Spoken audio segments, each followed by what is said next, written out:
So hi dear students, మనకు మార్చిలో జరిగేటువంటి 10th క్లాస్ పబ్లిక్ ఎగ్జామినేషన్కి సంబంధించి ఫిజిక్స్ పార్టులో వచ్చేసి మనకు న్యూమరికల్ ప్రాబ్లమ్స్ ఏమేమి చూసుకోవాలి అనేటువంటిది ఒకసారి డిస్కస్ చేద్దాం. హీట్ చాప్టర్లో మనం గమనిస్తే ఫస్ట్ క్వశ్చన్ ఇంప్రూవ్ లెర్నింగ్లో మీరు చూడొచ్చు. What would be the final temperature of mixture of 50 grams of water at 20 degrees Celsius and 50 grams of water at 40 degrees Celsius. So ఇది మనకి ఈ చాప్టర్లో దీంతో పాటు ఇంకా 2 ప్రాబ్లమ్స్ ఉన్నాయి. అంటే చాప్టర్ వైజు న్యూమరికల్ ప్రాబ్లమ్స్ ఏమేమి చూసుకోవాలి, 50 out of 50 రావాలంటే ప్రాబ్లమ్స్ కూడా మనం కవర్ చేయాల్సి ఉంటుంది. తర్వాత ప్రాబ్లమ్స్ అన్నీ మనకు ఛానల్లో ఆల్రెడీగా ఉన్నాయి. చాప్టర్ పేరు మీరు ప్లేలిస్ట్లోకి వెళ్తే చాప్టర్ పేరు కొడితే ఆ చాప్టర్లో ఉన్నటువంటి న్యూమరికల్ ప్రాబ్లమ్స్ అన్నీ కూడా మీకు డిస్ప్లే అవుతాయి. ఈజీ మెథడ్లో ఎలా చేయాలనేది కూడా నేను చెప్పాను. So what would be the final temperature of mixture of 50 grams of water at 20 degrees Celsius and 50 grams of water at 40 degrees Celsius temperature. Next convert 20 degrees Celsius into Kelvin scale ఒకటి. తర్వాత దీంట్లోనే 6th D question మీరు గమనించవచ్చు. How much energy is released or observed when 1 gram of steam at 100 degrees Celsius turns to ice at 0 degrees Celsius. ఈ మోడల్లో ఒకసారి 1 gram అడుగుతాడు, ఒకసారి 10 gram అడుగుతాడు. బాగా గుర్తుపెట్టుకోండి. How much energy is released or absorbed when 1 gram of steam at 100 degrees Celsius turns to ice at 0 degrees Celsius. Important one ఈ మోడల్లో. ఇక్కడ 1 gram అని ఉంది, ఒక్కొక్కసారి 10 gram కూడా అడుగుతాడు. సో ఇది 8 మార్కులకు కూడా వచ్చేటువంటి అవకాశం ఉంది. 4 మార్కులకు 8 మార్కులకు. సో ఈ మోడల్లో క్వశ్చన్స్ మనము ఎలా చేయాలనేది ఛానల్లో నీట్గా ఎక్స్ప్లెయిన్ చేసాం. సో మీరు ఫాలో కావచ్చు. Next refraction of light at plane సర్ఫేసెస్లో రిఫ్రాక్టివ్ ఇండెక్స్ సంబంధించి ఉంది ఎగ్జాంపుల్ ఉంది. Refractive index of glass is 3/2. Then speed of light in the glass is equal to 2 × 10⁸ meter/second. దీన్ని ఎలా ఇస్తాడంటే రిఫ్రాక్టివ్ ఇండెక్స్ ఆఫ్ గ్లాస్ వచ్చేసి 3/2 అయితే what is the speed of light in glass calculate చేయమంటాడు. So ఇది కూడా ఈ చాప్టర్లో మనం ఛానల్ ఎక్స్ప్లెయిన్ చేసాం, చూసుకోండి. Refraction of light at plane సర్ఫేసెస్లో ఇది ప్రాబ్లం. సో ఇంకా ఇంప్రూవ్ లెర్నింగ్లో ఇదే chapter refraction of light at plane సర్ఫేసెస్లో ఏముంటాయి. Speed of light in a diamond is 1,24,000 km/second. Then speed of light in air is 3,00,000 km/second అయితే so find the refractive index of diamond అన్నాడు. So దీని తర్వాత 1 mark very very important. Refractive index of glass relative to water is 9/8. What is the refractive index of water relative to glass? So 9/8 అయితే so refractive index of water relative to glass కనుక్కోండి. ఈ చాప్టర్లో ఇవి చాలా important short answers questions. So చూసుకోండి. Next చాప్టర్లో ఏమేమి problems important అనేది చూద్దాం. సో పేజ్ నెంబర్ 82లో ఇక్కడ ఎగ్జాంపుల్ 7 ఉంది, మీరు గమనించవచ్చు.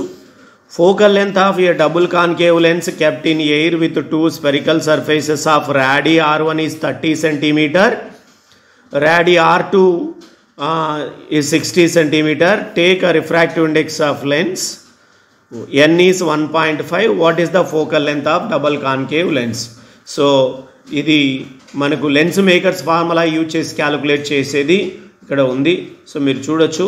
సో ఇక్కడ ఎగ్జాంపుల్ అర్థం కాకపోతే ఈ chapter refraction of light at curved surfaces అనే చాప్టర్లో మనం ఛానల్లో ఎక్స్ప్లెయిన్ చేసాం. సో మీరు అక్కడ చూసుకోవచ్చు. ఇది ఎగ్జాంపుల్ ప్రాబ్లం ఈ చాప్టర్లో ఇంపార్టెంట్ వన్.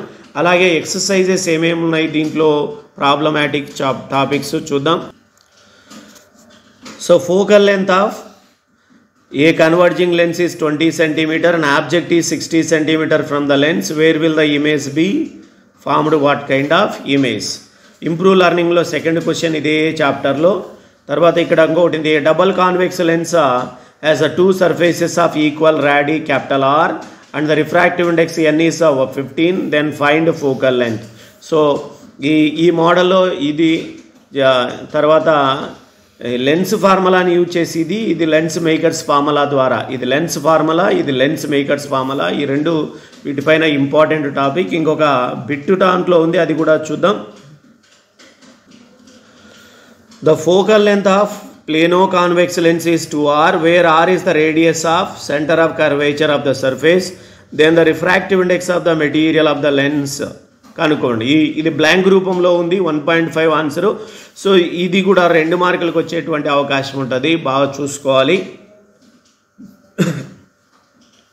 బాగా ప్రాక్టీస్ చేయాలి. ఇది కూడా మనము ఛానల్లో ఎక్స్ప్లెయిన్ చేసాం, మీరు గమనించవచ్చు, ఈ చాప్టర్ పేరులో ఉంటుంది. నెక్స్ట్ చాప్టర్లో ఏమేమి ఉన్నాయి అనేది చూద్దాం. So human eye and colourful world చాప్టర్లో 2 మార్క్స్కి సంబంధించి doctor advise to use a 2D lens, what is a focal length. ఇది కూడా 2 మార్క్స్కు సంబంధించిన టాపిక్, బాగా చూసుకోవాలి. సో ఒక డాక్టర్ వచ్చేసి 2 డయాప్టర్ పవర్ ఉన్నటువంటి లెన్స్ను అడ్వైజ్ చేస్తే దాని ఫోకల్ లెంత్ ఎలా కనుక్కుంటాము. సో సొల్యూషన్ కూడా ఇక్కడే ఉంది, అలాగే ఛానల్లో కూడా ఉంది, మీరు ఛానల్లో కూడా ఎక్స్ప్లెనేషన్ ఉంది నీట్గా, ఏ ఫార్ములా యూజ్ చేయాలి, ఎలా యూజ్ చేయాలి అనేది. సో చూడొచ్చు హ్యూమన్ ఐ కలర్ఫుల్ వరల్డ్ అనే చాప్టర్ చూసి.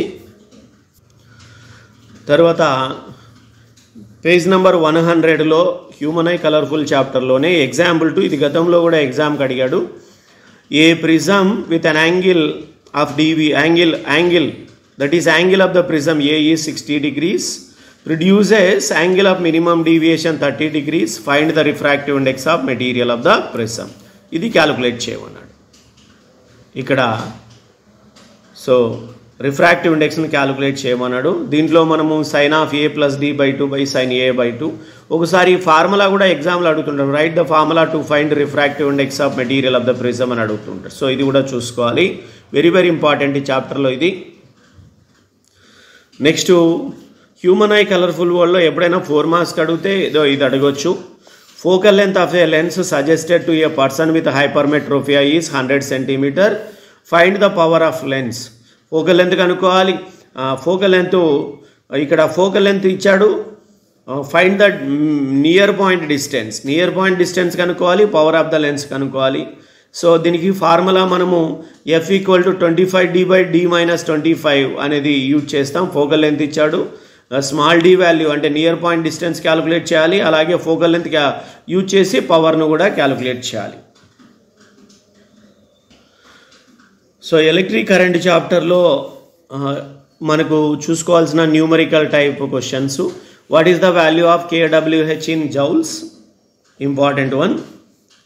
అలాగే 13th question, 2 bulbs of rating 100 watts 220 volts and 60 watts 220 volts, which one has a greater resistance. అవన్నీ 1 mark క్వశ్చన్స్. 2 marks అడిగితే ఇది అడగవచ్చు. A wire of length 1 meter and radius 0.1 millimeter has a resistance of 100 ohms. Find the resistivity of material. Electric current చాప్టర్లో 8 మార్క్స్కి ఒకటి important question ఉంది, అది ఏంటి అనేది చూద్దాం. ఇవి 2 marks 1 mark క్వశ్చన్స్ ఇవి. సో 8 marks క్వశ్చన్స్ ఈ చాప్టర్లో, ఎలక్ట్రిక్ కరెంట్ చాప్టర్లో వస్తే ఇదే రావచ్చు. ఏ house has 3 tube lights and 2 fans and a television. Each light draws 40 watts and the fan draws 80 watts and a television draws 60 watts. On average, all the tube lights are kept for 5 hours, 2 fans of 12 hours and a television for 5 hours. Every day find the cost of electric energy used in 30 days at the rate of 3 rupees per kilowatt-hour. Very very important ఈ మోడల్లో. ఇదే రావచ్చు లేదా కొద్దిగా values మార్చైనా రావచ్చు. So ఈ ప్రాబ్లమ్ను ఈజీగా సులభంగా చేసేటువంటి స్టెప్ బై స్టెప్ సొల్యూషన్ ఛానల్లో ఎక్స్ప్లెయిన్ చేశాను, మీరు చూడొచ్చు. సో ప్లేలిస్ట్లోకి వెళ్తే ఎలక్ట్రిక్ కరెంటు చాప్టర్లో మీరు ఉంటాయి, బాగా గమనించవచ్చు. తర్వాత 1 mark క్వశ్చన్స్, ఈ బ్లాంక్స్ ఉన్నాయి ఇక్కడ. 3 resistors of values 2 ohms 4 ohms are connected in series, equivalent resistance. అలాగే 2 ohms 4 ohms 6 ohm resistors are connected in parallel, equivalent resistance. Next, the power delivered by a battery of 10 volts is 10 watts, then current delivered by the battery is.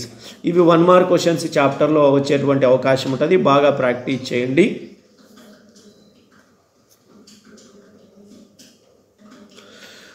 ఎలక్ట్రోమాగ్నెటిజంలో చూస్తే 2 ఉన్నాయి, 2 మార్కుల questions రావచ్చు లేదా 1 mark questions. ఒకటి ఎలక్ట్రోమాగ్నెటిజంలో 7th one, the value of magnetic field induction which is uniform is 2 Tesla. What is the flux passing through the surface area 1.5 square meter perpendicular to the field. 7th question improve లెర్నింగ్లో. 8th one కూడా A force of 8 newtons acts on rectangular conductor of 20 centimeter long placed perpendicular to magnetic field. Determine the magnetic field induction if the current in the conductor is 40 amperes.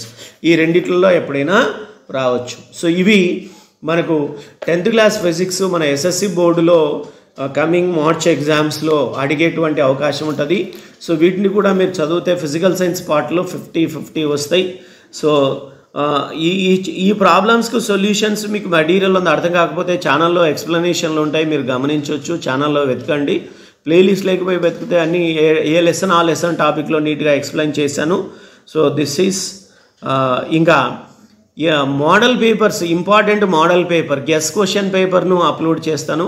So అవి కూడా exam ఇప్పుడు follow కాండి. ప్రతి subject maths, physics, science, biological science, physical science, అలాగే languages, అలాగే social studies, అలాగే maths upload చేశాను. Upload చేసేటువంటి ఈ మోడల్ పేపర్లో ఉన్న క్వశ్చన్ ఆన్సర్ కూడా బాగా ఫాలో కండి. మీ అదృష్టము వాటిలో ఉండేటి కూడా ఎక్కువ తగిలేటువంటి అవకాశం ఉంటుంది.